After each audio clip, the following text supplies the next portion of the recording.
All right, party people. We are ready to get started. I am Christine Dunn. I am filling in for John Marone today, and we're going to be going over conversion training. So if you are here, give me a shout in the chat. Oop, it's echoing. Let me see. Is it still echoing? Keep me posted, guys. I'm not really sure what to do if it is.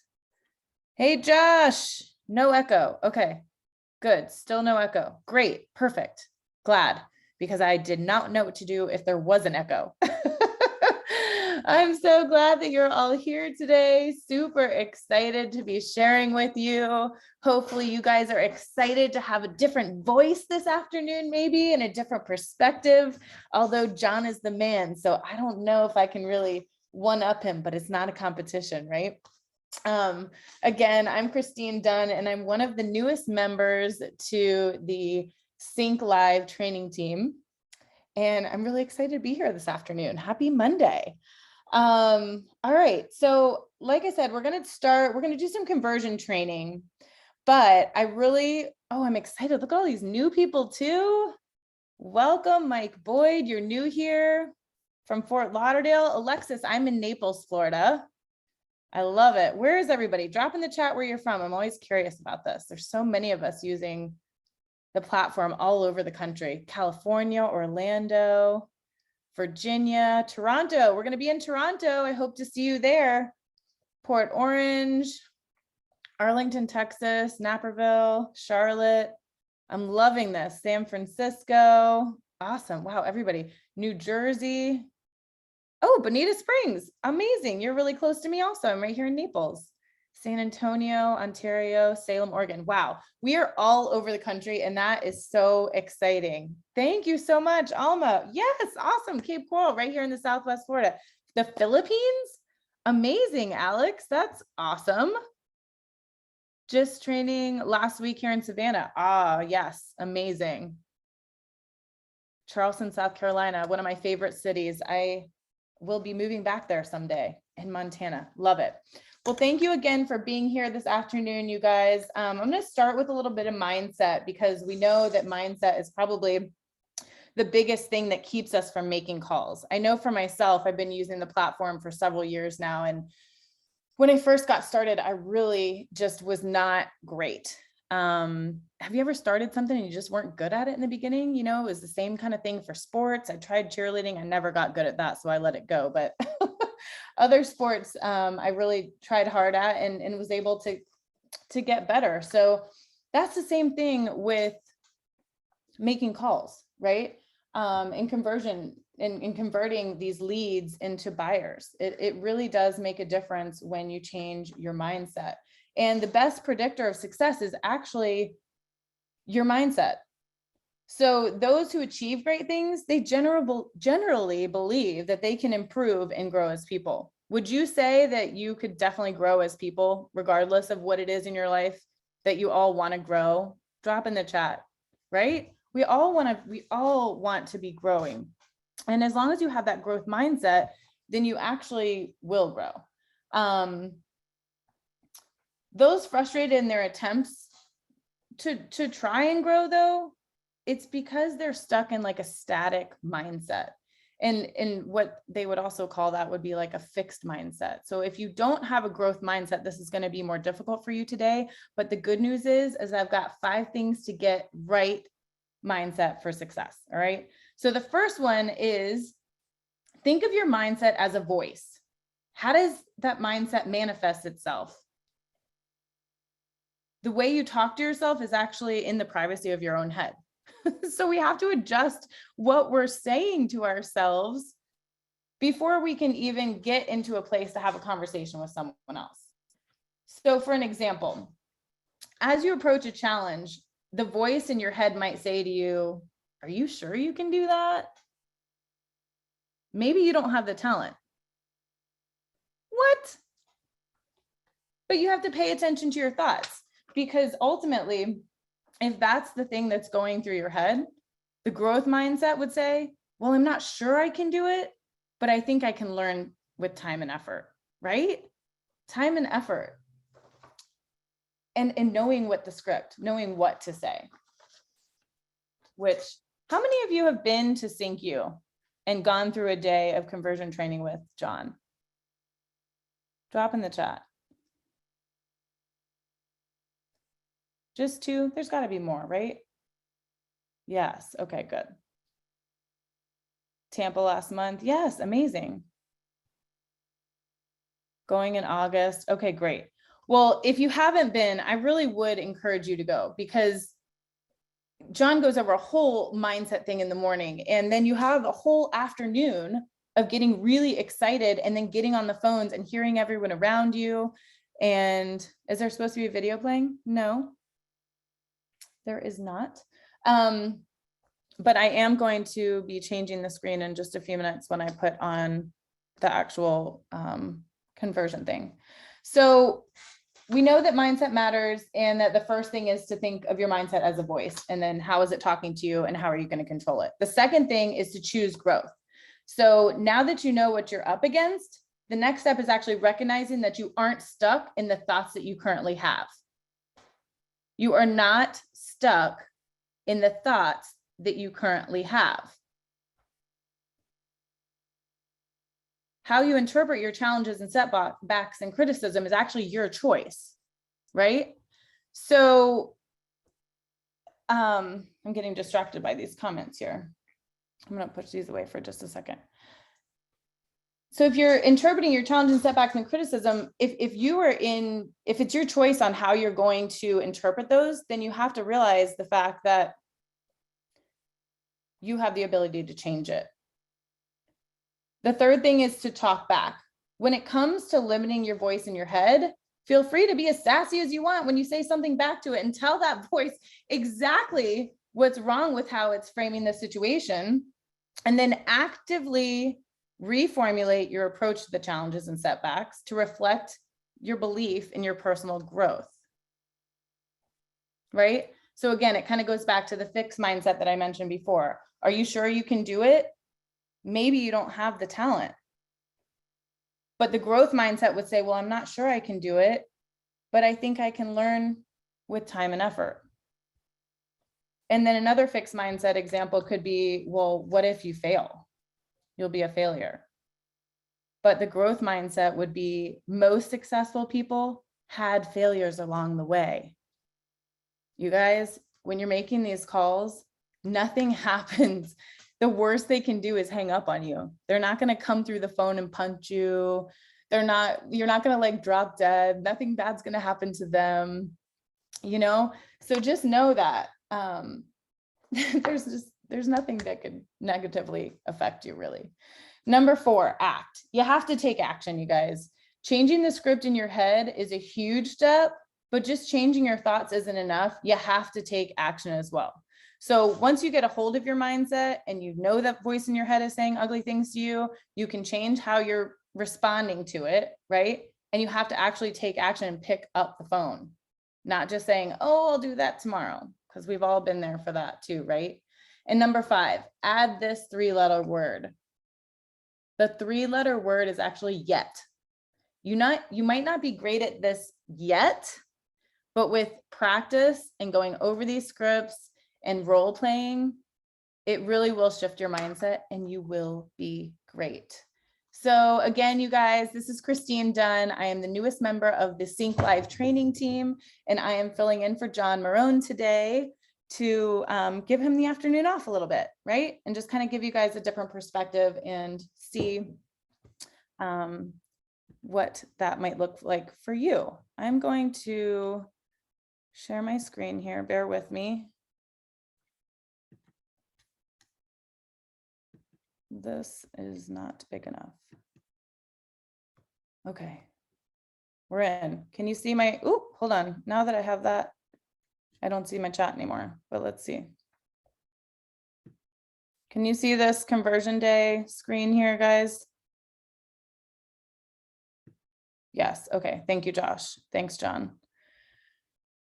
All right, so if you have been to conversion day training, you should have a conversion day book, which is amazing because it has all of John's amazing scripts in here to help you with your role play. So we're going to do some role play today.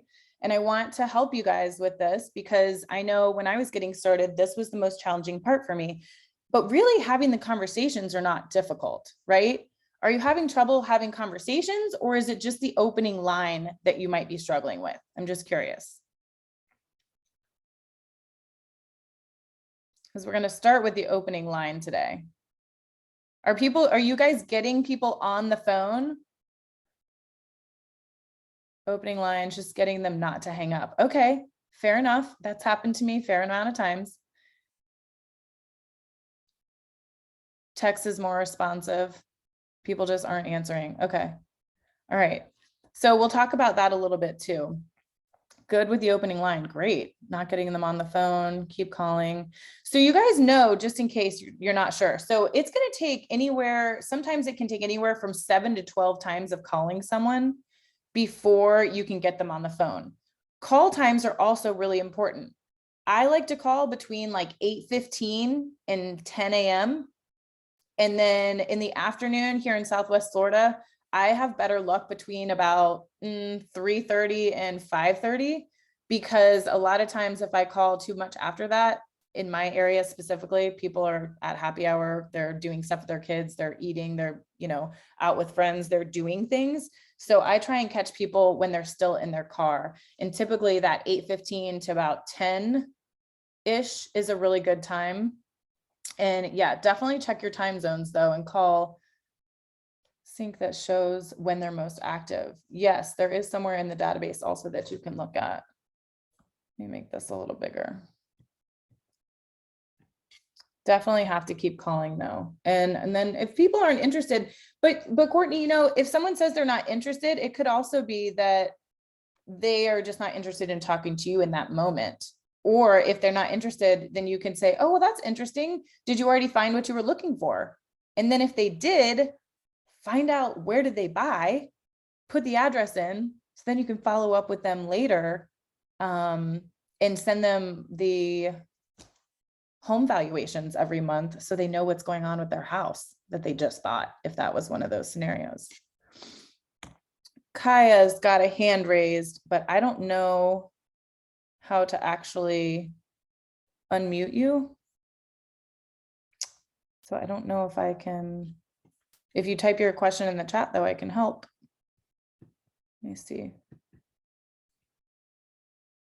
Actually, that's a good point. John, can you send me a quick message on how to unmute people so that when I do the role play, we'll actually be able to hear them? Oh, okay. Thank you, John. I call it different times each day in case they're expecting my call at a certain time. That's really good. I like that, Kaya. But John, how do I do if somebody wants to, how do I unmute them for role play? That would just be my next question. All right, let's get to the actual opening line. All right, before we go into the opening line, maybe not. There we go. We're going to talk about what we're not going to say. I don't know if you guys are doing this and it's not, I don't like right or wrong, just it is, but let's just say what we're not going to do. Do not say, how are you doing? Or respond with that phrase for any reason. Why?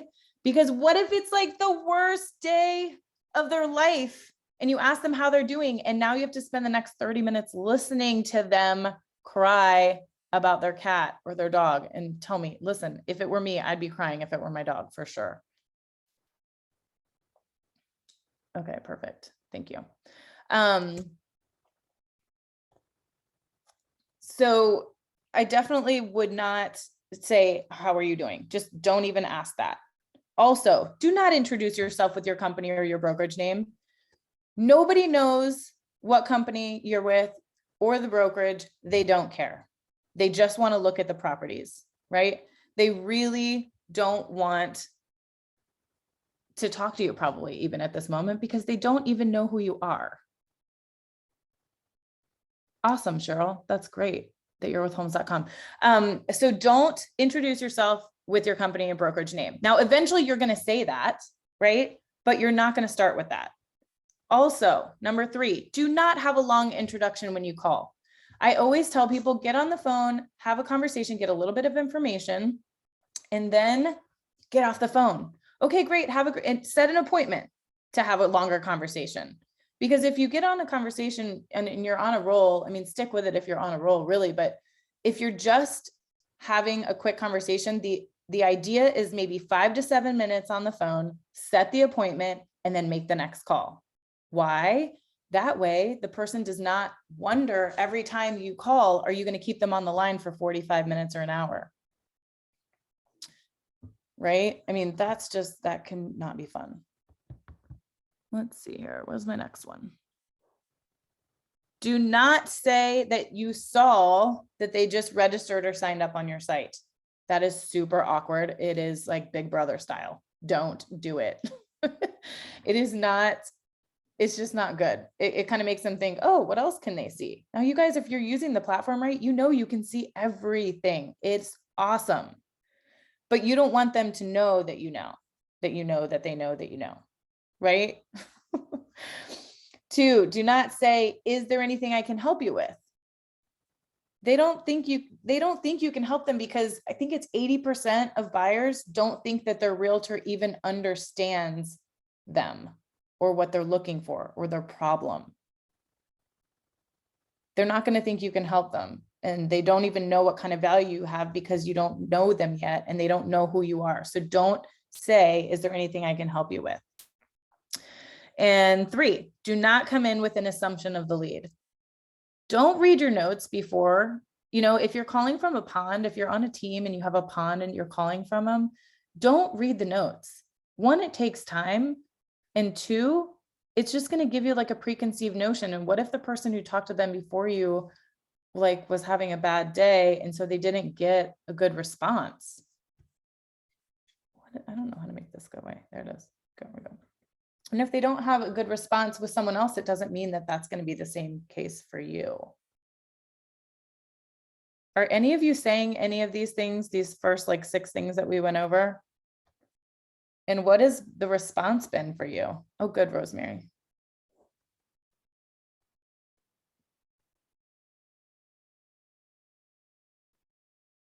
It's kind of crazy, right? When you don't really think about, I mean, it's just normal because you call your friend, hey, what's up? Old school, you know how to talk to people. A lot of us know how to talk to people, but it's harder when sometimes you just get nervous and it's that opening line. So I'm going to pull up, let's see.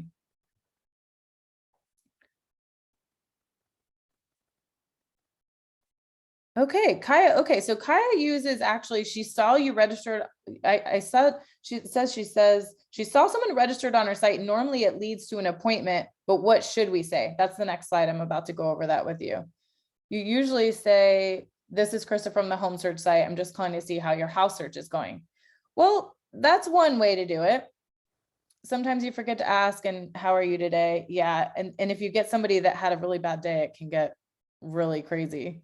You saw you were looking on some site and people respond well. Okay. I think you hit play. It will only show the slides. Oh, yeah. Thanks. All right. This is the actual script. I'm not going to say John because my name is Christine, but I'm going to go over this and kind of show you guys what this sounds like. I'm going to read it first. This is not, oh, see, that's why I didn't have it in this, because then I can't move my chat box, but that's okay. I'm going to read it, just read it. And then I'm going to read it the way I actually say it. And then you guys can tell me if you can tell a difference, because this really does make a difference. Hey, this is Christine with the home search site. I know you were looking over in the Dallas area at some homes. I was just curious, are you looking to make a move in the next 3 to 6 months, or are you just browsing? If you're reading it like that, it sounds like I'm reading a script, right? If you come to Sync You, Mario, you can have all of this, but you have to show up. The next one is actually in Denver. in a couple of weeks, and then we'll be in Atlanta in June. We would love to have you, Mario, and then you can have all of these slides. And John in the real life, to go over this with you guys. At times I don't say you're planning to buy, I say, are you looking to move anytime soon or just browsing? Yes. Let me have to get off of the presentation mode for a minute. Hold on. Let me see if I can figure this out. Yeah, because otherwise I can't move this. Sorry, guys. You're just gonna have to see the presentation side on side for a minute. Let me get back to where I was. So, but what it really should sound like is the way that I read it. I say, hey there, Christine here from your home search site. I know you were looking at some houses in the area and I was just curious, you know, are you thinking of making a move in the next few months or are you just browsing? Can you tell a difference in that?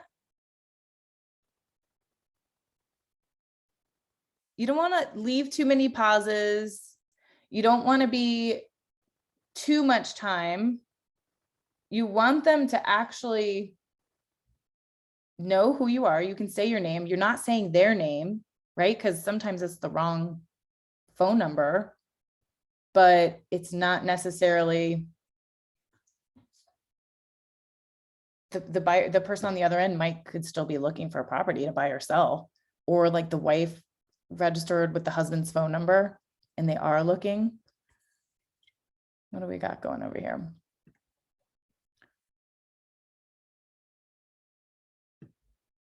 Yeah, you're looking to move anytime soon or just browsing. That's what's important about this. That's why you want to ask this. Are you just curious, or are you looking to make a move in the next few months, or are you just browsing? When you give them the out, they'll take the out. And when they say just browsing, perfect. That's exactly what the site is for. While I have you here, what's prompting you to browse? When you offer it up that way, it's easier to get into a conversation, and then the rest can be fairly easy. Tonality, the speed, all the different things. Yes, I've had people say I never signed up on a site or wrong number. Yeah, and that's going to happen. But also if it's somebody that's been on the site, you can always check while you're on the phone with them, have they actually been signing in every day? And did they respond to Alex if you have Alex set up? Quick question, will there be a replay? Yes, this is being recorded. Okay, great question, Rosemary. When you call and they don't pick up, is it good to leave a message and then continue to call until they pick up? Never leave a message. I believe that we've been teaching, do not leave a message. You don't leave messages for people that you don't have relationships with for two reasons. One, they can block you right away. And two, you don't know them. So leaving a message is going to be like, I mean, I don't know. Do you call people back if you don't know them? Probably, because we're realtors. So you're not the right person to ask. But in general, like if somebody random calls me and leaves me a voicemail, I'm probably not, if it's a car, like if I'm looking for cars and I'm not ready to talk to somebody and they leave me a voicemail, I'm definitely not calling them back. So you do not leave a voicemail. But then Roxanne leaves a voicemail and 4 people call her back. I think that our numbers, as far as we have over 9,000 people using these scripts the way they're written, and it might even be more than that, I'm not sure, but I believe it's around 9,000 people that have used these scripts, and they are saying that what we're doing is working and the numbers are there. But Roxanne, this is one of those things where if it's working for you, who am I to tell you not to do it? But these are the best practices and these are the best verbiages to do. Kaya says she doesn't leave a voice message unless she knows they're spoken before. Exactly. That's, and if you do leave a voice message, then they may not pick up. Okay, so what's this next question is, what do we say when they say we are waiting for the market to cool off? We don't want to buy expensive, especially in Calgary, Alberta, the market is hot. You know, I'm in Southwest Florida and the market is super hot here. I think it's going to be like that in a lot of places.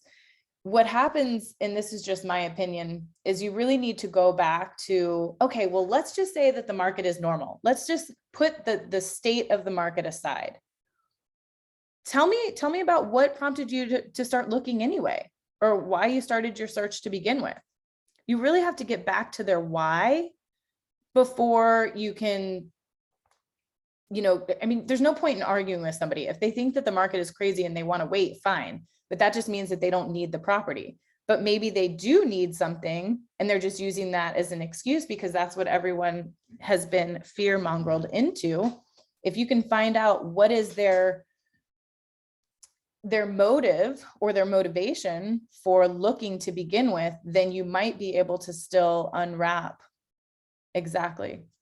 You might still be able to unwrap why, and then maybe even still sell them something. All right, what do we got this next one? So three whys for every what. You've really got to find the pain or pleasure. So this is kind of where it goes back to. So if you call and you get through and you say, hey, this is Christine with the home search site. I know you were looking over in Dallas at some homes, and you actually say homes. I think earlier I said houses. You say homes when you're talking to buyers because that is more buyer friendly. You use houses when you're talking to sellers. So you always say homes when you're talking to your buyers and houses when you're talking to your sellers. Hey, this is Christine with the home search site. I know you were looking at some homes over in Dallas, and I'm just curious, you know, are you looking to make a move in the next few months, or are you just browsing? Oh, we're just browsing. Perfect. That's exactly what the site is for. Well, I have you. What's prompting you to browse? And then they're going to start kind of telling you, you know, what it is that has prompted them to browse. Maybe they're relocating, maybe they're pregnant with another child and they need more space. And then you can go into all the other questions, but you want to start maybe with some A/B questions too, which is how we started this, right? On this last slide, we're asking, you know, are you looking to make a move or are you just browsing? That's A and B. So you go from your A/B question and then you want to maybe tell them, great, well, tell me a little bit more about your current situation. Are you thinking 3 or 4 questions? No, you do not say your specific home search site. Why is that? Because no one knows what site you're calling from because they've registered on probably 10 other websites.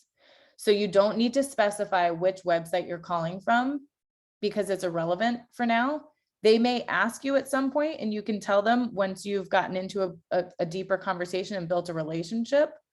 You're going to want them to know who you're with eventually. But to start off, you do not start this first slide with the site that you're calling from. You literally just say with the home search site. Does that make sense to everybody why you wouldn't say your specific home search site? If you say your specific home search site, it gives them the opportunity to say, oh, well, I didn't register on that site. Or I didn't go to that one. So you don't say the site that you're on. And that's also why you don't say the person's name. Hi, is this so-and-so? Don't ask them if it's the right person because you might have the wrong number, but still have somebody that wants to buy or sell something. Or like I said earlier, you might call and ask for the husband, but it's the wife's phone number. And then you miss the opportunity to have a conversation. So you don't say the person's name. And you don't tell them what site you're calling from in your initial opening line. This script is only available. Oh, you know what? Sometimes, Dennis, I don't know if you've been to a training before, but we do sometimes tweak the verbiage a little bit. So this one might just be, this is just our most updated one. And if you come to Sync U, you will have a full day of conversion training and we'll go through all of the slides. And then you'll actually have the script and tons of other pages of questions as well. But for now, I guess just take a picture of this one. Hey, so I'm going to read it for you guys again. Hey, this is Christine with the home search site. I know you were looking over in Dallas at some homes and I was just curious, you know, are you looking to make a move in the next few months or are you just browsing? Just browsing. All right, well, perfect. That's exactly what the site is for. While I have you, it's prompting you to browse. And then again, you're going to go to your 3 whys for every what.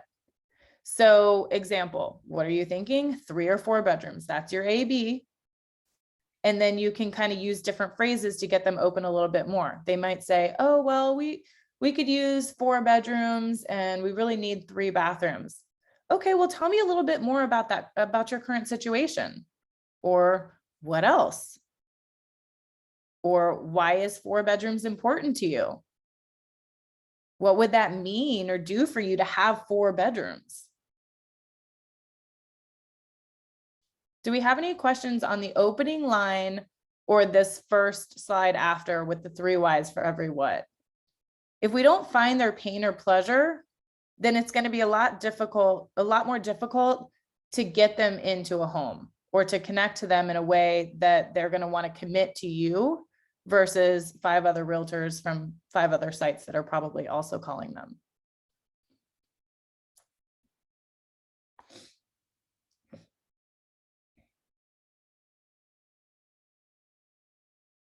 Okay, no questions, then we'll keep going. Okay, so I did not start with the 5 W's to win the game, but that is a huge part of getting started with this whole process. And the 5 W's before you win the battle of the phones are actually what, or what are your goals when you sit down to call? Why are you making the calls? Where are you going to put all your information? Is it going to be your sales journal? And wow, what is your strategy? So once you have, usually you sit down in your journal or your playbook is what I like to call it, because every athlete has a playbook that they look to. They have some kind of a coach, right? That they're looking to for advice or for training of some kind. In your journal, your sales journal, you'll be having all of the stuff written down. So your mind is in the right place. You have your goals written down and what they are. You'll have your why for why you're sitting down to make these calls, because you guys, you don't have to make these calls. Nobody has to. You get to make these calls. You get the opportunity to connect with these people and convert them into a buyer or a seller, right? How do you know if the leads are bad or if I just can't convert? That is a great question. And I really believe that if you're just getting started, it's probably just that you're struggling with the conversations, but you're just going to have to keep track of the data, right? And I believe it's about a 4% conversion rate, if I'm not mistaken. So if you make 100 calls, you should get about 4% of those, which would be about 4 buyers. All right. So if we're looking at a 4% conversion for an average person and you make 100 calls, then you should get about 4 buyers.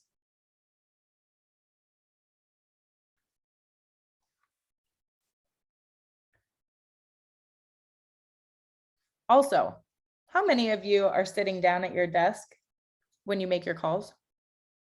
Drop it in the chat. Give me like a high five or something if you're sitting down when you're making calls. Okay. Everybody stand up right now. Unless you're in your car and you can't because you're driving, I get it. But if you are at your desk, I want you to stand up and I want you to maybe have your feet like hip widths apart and put your hands on your hips. What does that feel like? Does it feel different than when you're sitting down? I don't know about you, but it feels different for me even to stand up and just walk around a little bit. I mean, can you imagine if you went to an event, like let's say you love Tony Robbins and you went to a Tony Robbins event, would it be weird if he sat down the whole time? Do you think that he could actually project his voice and his energy in the same way if he was sitting down? Has anyone been to Tony Robbins? Because I've been, and I know that it would be a totally different experience if he was sitting down. So if you are someone who typically sits down at your desk to make calls, I would encourage you to get some headphones, some Bluetooth headphones, and stand up. stand up at a counter desk if you have one, something else, but you will feel completely different. Did anyone actually stand up just now, and did it feel any different? Drop it in the chat. I'm so curious because I feel totally different. Yes, thank you for being honest, Alexis. and you felt different, right? Definitely more confident. Totally. I mean, that standing up with your hands on your hips is a power stance. That will change any game. I mean, think about if an agent calls you and you're on the other phone with and you're on the line with another agent and they're getting an attitude. If you're sitting down at your desk, do you usually stand up and talk to them? I do. Yes, Karen, I walk around sometimes when I take my calls also. I love it. Yes, I love that. Okay, so getting into a great state, stand up, you guys. If you're kind of like unsure, just stand up. It feels so much better. And then stick to the opening line. Do not try and recreate this wheel. We are handing you the wheel that thousands of other agents have already rolled before you, and it works. You can tweak it a little bit. You can, like, I tweaked it just a smidge because if some of the words specifically don't, if you don't talk like this, I'm gonna go back to this slide so you can see it again. If you don't talk exactly in these words, then don't say these words because then that's going to be awkward for you, right? But it's also sometimes only awkward because we haven't practiced it. So this says 3 to 6 months. I say a few months. And I think I add a couple other things in there. It is okay to say, or, some of those filler words that you guys use. I know for a long time, I was trying to remove all of them from my vernacular because I was told that that's sloppy and it doesn't sound good, but it's also real. You guys are real people calling real people. It's okay to fumble a little bit, but you do want to know the script so that you're not fumbling with the script. Right? You don't want it to sound like a script. If you're just reading it, hey, this is John with the home search site. I know you were looking over in Dallas at some homes. Just curious, are you looking to make a move in the next 3 to 6 months, or are you just browsing? It's just, you can tell it's being read. But once you practice it, I literally was driving around in my car instead of listening to music, saying this over and over and over and over. And then I would record myself and listen to it. And then I would just keep saying it over. I'd walk around my house. I'd be in the shower. And you just say this script over and over and over until it comes off naturally. Has anybody doing that yet? Karen says she struggles with others hearing her, which makes the thought of role playing terrifying. But what's the worst that could happen, Karen? Someone would say maybe speak louder. There's nothing, I mean, these are the things, you are not the only one, right? Everybody is scared. Role play is awful. It can be, but it doesn't have to be. And you don't have to role play. You get to role play. So you just need a little shift of perspective. Some of us, right? Practicing with family on the phone. That's great, Courtney. That's wonderful that you have family that would do that with you. Role play call every morning. That's incredible, Kelly. That's amazing. I mean, there's a lot of people that are not even doing it weekly, but you're doing it daily. And I bet you're doing great on the phones because of it. I didn't have anybody to role play with initially. So I would literally just, the most important thing for me was just the initial opening line. Because the opening line is what gets them to keep listening. It's what gives you the opportunity to go and have the normal conversation and set the appointment that you're used to. If you can't get the opening line out, then you won't be able to do the rest. Get curious. Dig 3 whys for every what. Find that pain or that pleasure. Ooh, the closing. Okay. We can go over some closing things too. Can we do that, John? I think we can.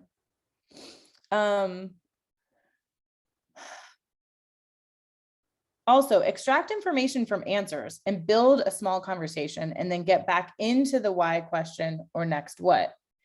If you, people just want to be heard, right? And if 80% of buyers think that their agent doesn't understand them, it's probably because you're not listening to hear what they're saying. You're listening to ask the next question. So let's see what we've got. We've got, let's see if I can find it. The clarity close.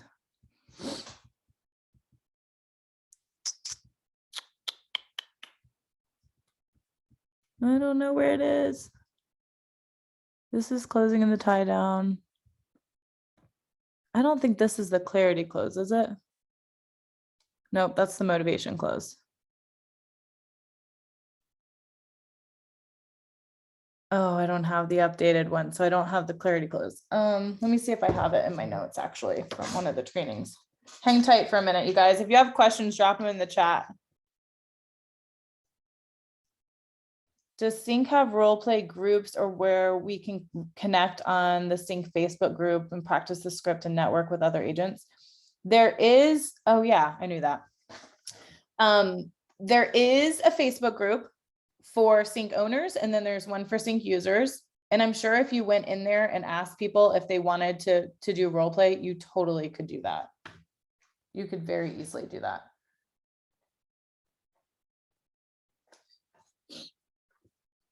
So the clarity close would be something like, I just want to make sure that you have the right person with the right strategy for the right time. Does that sound fair? Josh, thank you. I totally get it. I just want to make sure you have the right person with the right strategy for the right time. Does that sound fair? Or does that make sense? That would be a great opportunity to kind of reel them in a little bit more. Is anybody using that closing and having success with it? Do I know the name of the Facebook owner group? Lisa, I don't off the top of my head, but if you look up like Sync owners, it'll probably come up.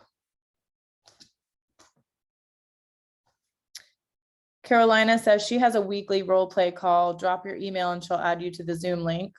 That's so nice.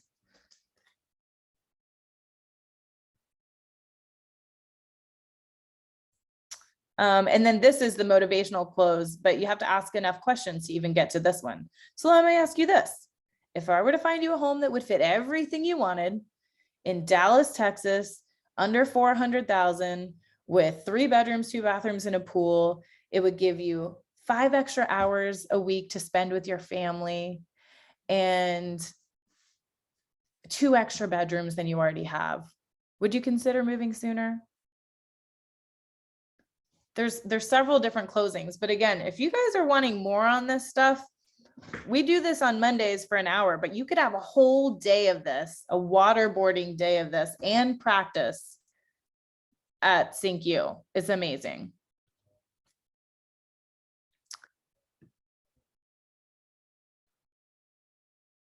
So we talked about how you're prepping, you're getting your mindset right. You know what the opening line is. It's simple. Don't try and recreate the wheel. 3 whys for every what. So you want to continue the conversation with people. I really would shoot for 5 to 7 minutes on the phone with these people and set the appointment. Go to the closing, set the appointment, go on to the next call. And then now you'll have a bunch of appointments set up so you can go dive deep on those. Again, that does a couple things for you, right? It keeps you able to continue on with your calls while you're in a space and in a good headspace. And every time you set an appointment, it builds your momentum so you can keep calling and setting more appointments. And the best way to be interested is to be interested, you guys. And if you ask better questions, you're going to get better results. And the most successful people, they ask the best questions. And just like your Just like your opening lines are important, your closing line is going to be important too. And it's all about your attitude, and the confidence is a skill. And you can't build confidence in something that you don't practice. Can you imagine showing up to a sports game? Like, think about baseball.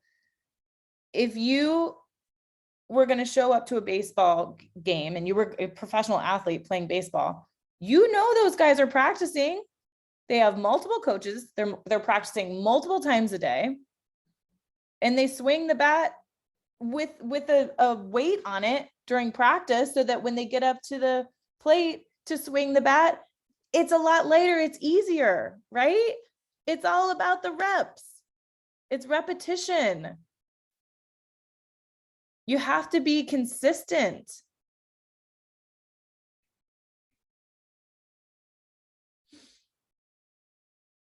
If you're not consistent, then how are you going to be good at anything? But the role play is important if you can find somebody to do it with you. But if you can't find someone to do it with you, just like I said, I would literally be driving in my car, in the shower, wherever, saying that opening line over and over and over. And you don't have to have somebody for that, because if you give yourself too many things that you need to be able to practice, then you're going to end up not doing it because you don't have that person or that thing or whatever it is that you need. For example, my sport was soccer, and I didn't always have somebody to pass the ball to me, or, shoot the ball at, or a way to get the ball back to me. So I figured out as a kid that I could either go to the side of my house, which didn't last long because my parents were like, "What are you doing?" Or I could actually go to the park down the street where they had outdoor racquetball courts, and I would kick the ball so hard because I needed to work on my touch. I would kick the ball at the wall, and then it would come back at me harder than I kicked it, I feel like. And sometimes it hit me in the face, and it's going to happen. But ultimately, my touch for the ball was so much better because I was able to find a way to practice on my own. I'm not saying don't practice with people and that role play is not important, but I think that if you give yourself too many things sometimes to, oh, I need someone to practice with, I don't have someone to practice with, then it's very likely that you'll just say, oh, well, I guess I won't practice today. Don't give yourself that out. You need to practice whether you have someone to help you or not, right? Would anybody, or does anybody do this already? Does anybody actually walk around their house repeating something or saying it over and over and over again? I think even my husband was like, "What are you doing?" in the beginning. And now he just is like, "Oh, she's practicing." It's funny. Oh, I love it, to the kids. Can they read yet, Courtney? You could have them come back with some of the objections. You can hand them the book. But you guys, again, in your dreams, I do it in my dreams sometimes too. And that's not a bad thing, because it becomes second nature. And when you do that, it really makes a difference. And then you're confident, right? Because if you don't practice and you go into a game, you're not confident, and then they just eat you alive. But if you practice and you go to the game and you show up confident, then there's no way they're going to get you down, because you're ready. You know you're prepared, you practiced. The game time is just for fun. Practice makes progress. Stop searching for perfection. I love that, John. It's so true.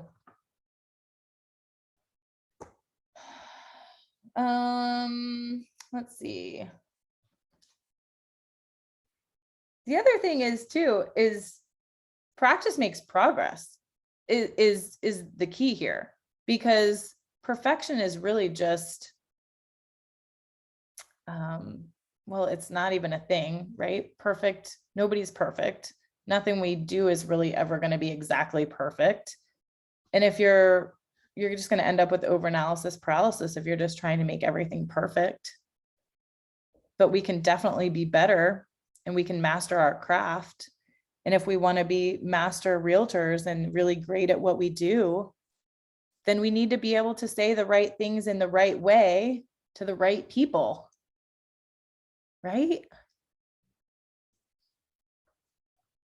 We've got about 10 minutes left. Is there anything that you guys want to elaborate on or have any other questions about? Anything specifically from what we've gone over today, or maybe even something different?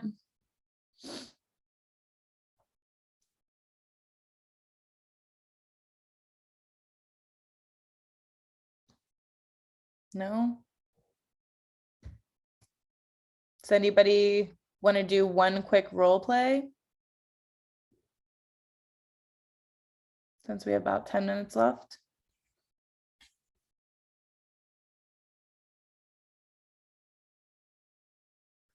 Yeah, all right, Mark, let's see if I can figure out how to do this.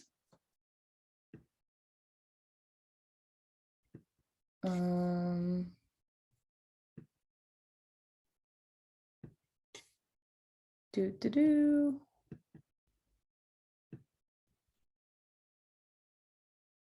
11 steps, but shows 5.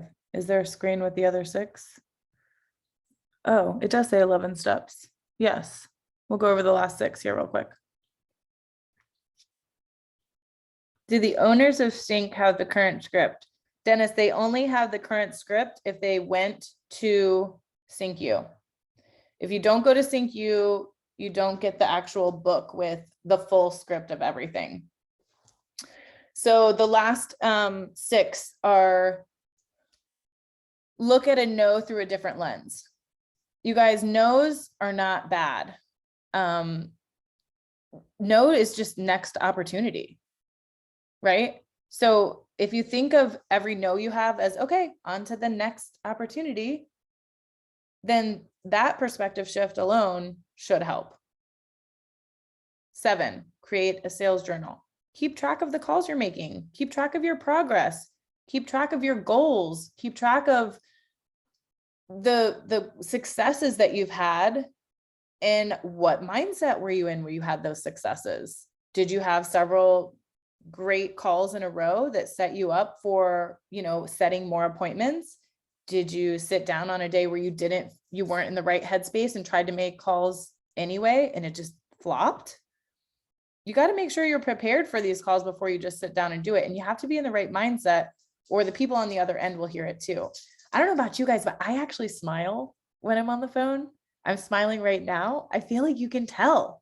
Can't you tell if somebody's smiling when you're talking to them on the phone versus if they're just going through the motions? Number 8, your income is proportionate to the quality of questions you ask your clients. If you want to be interesting, you have to be interested. You got to be interested in these people. They are people, you guys. I mean, you will make money off of them, but you have to treat them as people and be respectful and connect with them as humans first. Don't think of them as a transaction, because ultimately, you want to be able to get more than one transaction out of each person anyway, right? I mean, I do. That's how you really grow a business fast. You use Sync to make the connections. Now you make the connections and you explode your business times 5 just by asking the right questions, right? If you want to increase your pay, increase your role play. If you're not role playing, why? Why are you not doing it? I'm guilty of it. I didn't want to do it either, but I'll tell you what, my partner and I, when we started role playing, it was a game changer. There's a reason why they call it a game changer, because it really does change the game when you show up prepared.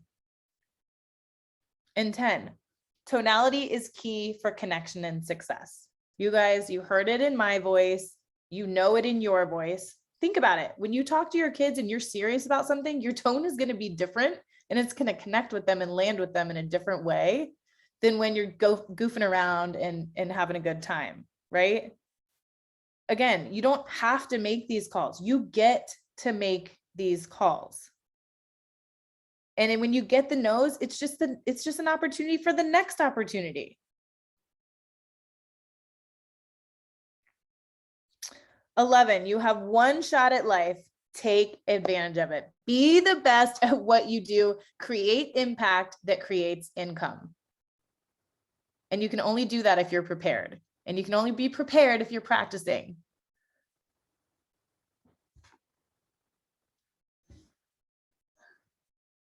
Awesome. Well, you guys, this was the 11 steps to conversation and conversion mastery. Sorry, I only showed you the first 5 to begin with. Thanks for bearing with me today as we buckled down and went through some of this stuff and really got some good information. I'm happy to connect with you all. I'm on social media as Get It Done Christine. That's Christine with a K. You can always follow the real John Marone also. He's great for questions and for follow-up. I am so grateful that you were all here today. I hope this was helpful. And if you have any questions, you can always reach out and connect with me in any way. I promise I will continue to get better at these. But thank you for your patience and for being here today. And I want to see all of you at Sync U. Please come to Sync U and see us. I promise you will not be sad about it. You will learn so much. It will blow your mind and you will think, oh my gosh, why did I not do this sooner? Before I joined the Sync Live training, I actually went twice a year to Sync U, just because I would learn things. I would learn so much that I needed to go multiple times a year to be able to put everything into play that they have available. And the full day of conversion training, you guys, you just got 1 hour. This was like a condensed, super fast version. But could you imagine having a full day of deep diving into this stuff with John and I? Like, this would just blow your mind. So we're really excited. synccommunity.com is where you can find all of our events that are coming up, both live and online. And again, if you have any questions for any of us, we are happy to answer anything you have. Thank you again for being here and have a great day.